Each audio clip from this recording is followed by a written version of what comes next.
this one thing is holding you back from calm and is probably increasing your burnout and anxiety. And the thing is, it's holding on to your titles, which, if you speak to certain people or certain people in the therapy world, also translates to holding on to the ego. The ego is how we like to portray ourselves or identify ourselves in the world. And we live in a world that rewards status. So things like your job title, your different titles like being a mum, being a business owner, doing certain things, help us identify who we are in the world and help us, create status and all those sorts of things. But they could very well be holding you back from living your best life. And I want to share with you a story of a GP that I know who, to be a doctor takes a hell of a lot of time, right? So 10 years it took this person to become a GP. And again, just for clarity's sake, this person has let me share this story with permission. So just as a side note, but this GP, it takes so long to do that. And it took a lot to do all that work, get to that place, only to realize that it wasn't their calling and they didn't enjoy it. And it was going to be near impossible to have a career in it without burning out because it wasn't something that suits who they are, suits their personality, suits their life around being a mum. And so they now do consulting in a completely different area, working with businesses and corporates, and they make a lot more money in a lot less time. But they had to let go of the GP dream. And some people might look at that and go, you wasted 10 years of your life?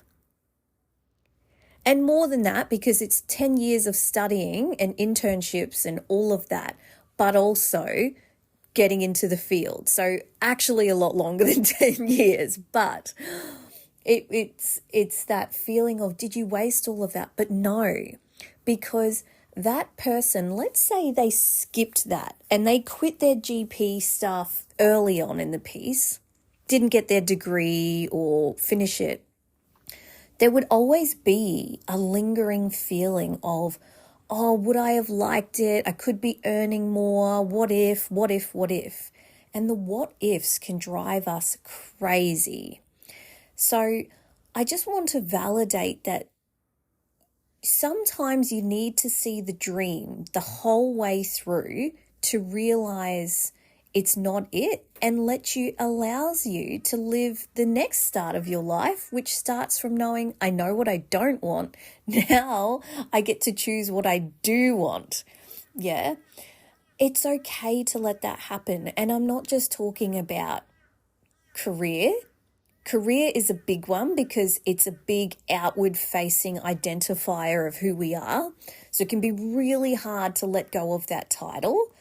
And admittedly, it's something I'm struggling with because I'm balancing the therapist role, I'm balancing the business mentor role, and I'm balancing that I have some job opportunities that I want to take up.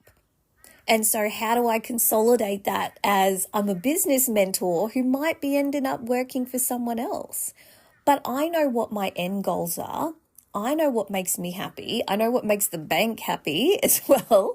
And so that's going to make me happy, knowing that I'm working towards certain goals. And again, I think we need to validate that there's actually a joy that comes from working towards a goal and achieving it, even if the goal doesn't turn out as good as you want it to be.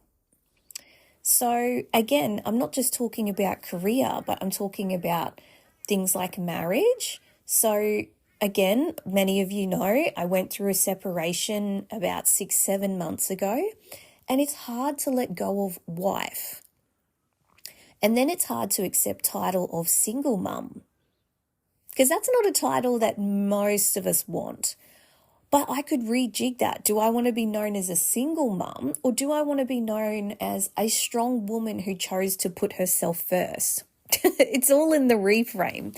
But if I over-identified with wife, it would be really hard to let that go. You know, like I'm very concerned with the shirts that say wifey and people who have their driver's licenses wifey, because, you know, same with over-identifying with motherhood. Those are the women that when their kids leave the nest or when their kids aren't perfect, they over-identify with that, or it's very heartbreaking because their whole identity is in motherhood, their whole identity as a wife. Same with a business owner. If your whole identity is in your career or your business ownership, you can't see when it makes you unhappy. You can't see the red flags because you don't want to, because you want to defend what you have. You want to go, I love this, and anything that doesn't support my idea of this, I'm going to block out. It takes a lot to go, who am I outside of these titles, roles? Okay, so who am I outside of my business? If I didn't have my business, who would I be? If I wasn't a mum, who would I be? If I wasn't a wife, who would I be? Now, the reason that this links to burnout and anxiety is because it's important to remember that anxiety is not a bad thing. It is the notification system, the signaler in your body to let you know, A, you've got unprocessed trauma stuff in your body that we need to get out because it's affecting your decision making. It's affecting your everyday life. It's affecting the way you interact with people. Maybe you're a fawn, a people pleaser, the people person in our quiz. Maybe you're the calming presence that shuts down under stress. Maybe you're the high achiever who blocks out people and emotion and throws themselves into work when you're stressed. Maybe you're the leader who is over emotive when making decisions. If you don't know your type, you can take our quiz, a free quiz on the website to find out. But all of those types have their upsides and their downsides. And that's the thing, is that these will come out under stress, under anxiety. So anxiety, there's the individual level, it's letting you know, okay, so there's either something going on with you, there's something going on in your relationships. So again, there's a lot of the times when people are having friendship issues, issues in their family, issues in their workplace, or issues with their partner, their husband, their wife, their partner. Anxiety shows up because if you're ignoring the thoughts, ignoring the feelings, just going through the motions, keeping busy so you don't have to deal with that issue, it's going to show up as anxiety. And then the third part is just living in a capitalist world where it's so hard to survive, even on six figures. I know lots of people making multiple six figures, and like everyone's having to adjust and make ends meet at the minute. It's wild, right? So all of that together causes anxiety. But if you're not living the life that you are destined to live, that you want to live, that isn't involved with your ego, is a life you want to choose that if no one was watching, if no one would knew how you would spend your days or how you would make your money, what would you do? It's the ego is the outward facing stuff. And we have to let go of that if we're going to be truly happy. So the thing is, anxiety is letting us know things aren't right. Something's not okay. And burnout is the result of living a life not listening to what's going on from the anxiety. Perfect example of that is I booked out my private practice. I thought that's what I wanted. I felt incredibly anxious doing that, But I had some business mentors I personally had who were helping me, and it felt good. It did feel good to get all these bookings and be backed up. But I ended up having to hire a subcontractor. I ended up having to put all these policies and procedures and stuff in place. But it was burning me out. And that's not what I wanted from my business from the beginning. But I lost my way because I fully gave over my trust to a business mentor. When I mentor the women in my space for anxiety, burnout, business, all of it, because it's a personal and professional development space, right? It's like nothing ever I've seen before, because I'm helping people in all areas of their life, which feels wonderful. But when we're going through that, I always tell them, trust your instinct, be self-led. I can give you some guidance, but ultimately you need to be self-led. And I needed that permission. I didn't have that permission back then. I needed permission to go, actually, I don't think I want that. I don't want to structure my business that way. And unfortunately, I didn't do that. And I ended up booked up with a whole lot of cash, admittedly, but completely burnt out. Things weren't working and I wasn't happy, and my business was making me anxious. And again, I should have listened to the anxiety as I was creating it and doing it, but I didn't. And that's what resulted in the burnout. And admittedly, it's a double whammy, because as a burnout therapist, I feel like I should have known better. As an anxiety therapist too, I feel like I should have known better. But that's the thing, is that it catches up on you, and you do trust the people in your world to guide you. So yes, I had my therapist. Yes, I, had some spiritual guidance, but I put too much faith in the business mentors I had at the time. And I think it's also what I needed to go through that, because now I'm very conscious of creating a space where I bring the therapy skills that I have, I bring the business skills that I have, so that others don't have to go through that either. But also, it's a space where I honestly believe if someone didn't have a business, they could come and feel calm and work on their burnout and work on their anxiety and talk to me about what's going on. So yeah, I'm really thankful for the business academy that I've created. So coming back to this one thing, this titles, the ego, it basically is, if you're living a life the way you were told to, or the way you thought other people wanted you to, or without intention. Often we just do things on autopilot, and that also includes creating our lives and career.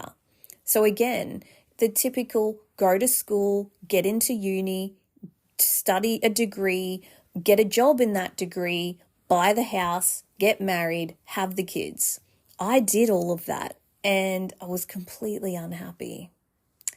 And I know lots of people that do that come out the other side and are completely unhappy.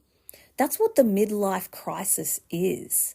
Developmentally, the midlife crisis, which I did early, is going through and doing everything you were supposed to and getting everything you've ever wanted, only to realize that you're deeply unhappy and perhaps you weren't living life in alignment to your personality, to who you truly are and what you truly want. And I go back to the GP who's no longer a GP, is that was a hard journey for them, because you can imagine family had expectations. A lot of family members got status from, my kid is a GP, my cousin's a GP, your family members sometimes get their identity through your success. So side note, don't ever do that to your kids. Just tell them they're amazing as they are, and it's kind of a bonus if they do awesome, cool stuff. But yeah, don't do that. But there's that. There's them letting go of it, them letting go of a dream, them consolidating. I learned all this information. I did all this work. and now I'm doing something else. But what did I learn from that? And also, I guess, realizing that they're doing this in their 30s. Imagine if they got to their 50s and went, oh, wow, I did a whole career that I didn't like, and I didn't see my kids, and I didn't see my family. Because, again, we know that GPs work long hours, sometimes work shift work, all of that. And it's not known to be the most family-friendly job, right? But we're pushed into these things because people want what's best for us, not realizing. And it's the same with marriage. Maybe you're in a relationship that deep down is not ideal. But you don't have a vision of what it could be like without that. Maybe you're so scared of who you are without it that you're scared to even contemplate what that could look like. So I dare you to be brave. If you're feeling a bit anxious in a certain area, or just anxiety's coming up and you're not quite sure where it's coming from, I'd really ask you to, get you to ask yourself, where's the niggle? Where's the feeling of this makes me a little bit uncomfortable or not right? Or this is the area I'm trying to fix, quote unquote, right now. Because that's often an indicator. But again, working with the therapist, we've got some room in my practice if you need it, but working with the therapist, working with someone to unpack some of this, I think could be really important to really identify where's the anxiety coming from and how can I work through it? What is it trying to show me and teach me? So rather than seeing it as a bad thing, really see it as, okay, this is telling me something. And if I don't listen to it, knowing that burnout is the result, this feeling of exhaustion, dread, feeling like you're exhausted all the time, even when you have good sleep and, you're just not being yourself. Maybe you're a little bit angrier, a little bit edgier, a little bit more emotional than normal. And if you don't listen to the burnout, that's when illnesses come in, immunity is affected. So often I see women start to have really bad IBS issues, stomach issues, kidney issues, skin issues. Your organs are affected by how much stress chemical cortisol is running through your body because you're not listening. And now it's hurting you. And the consequences of that is burnout. You can take a week or two off to reset, to realign, to get clear and really ask yourself what needs to change long term. And do that change, even if it's scary, hard, leaving a marriage, quitting a job, letting go of a business, letting go of a service, making less money, whatever that is. The transition won't last forever, but the transition can be hard. But the alternative to that is coming down with a severe illness, having severe depression, and then being out of action for months and maybe never really bouncing back the way you thought. So I want to put that out there because we always think that would never happen to me, or, that would never happen to me, and then it does. And again, often people will have a crisis or a breakdown when they do get an illness that forces them to be in bed, because then they realize, oh my God, I'm in a marriage I don't like. Oh my gosh, I hate my job. It's that epiphany, but it's that the body is forcing you to stop because you didn't listen, and now you're forced to listen.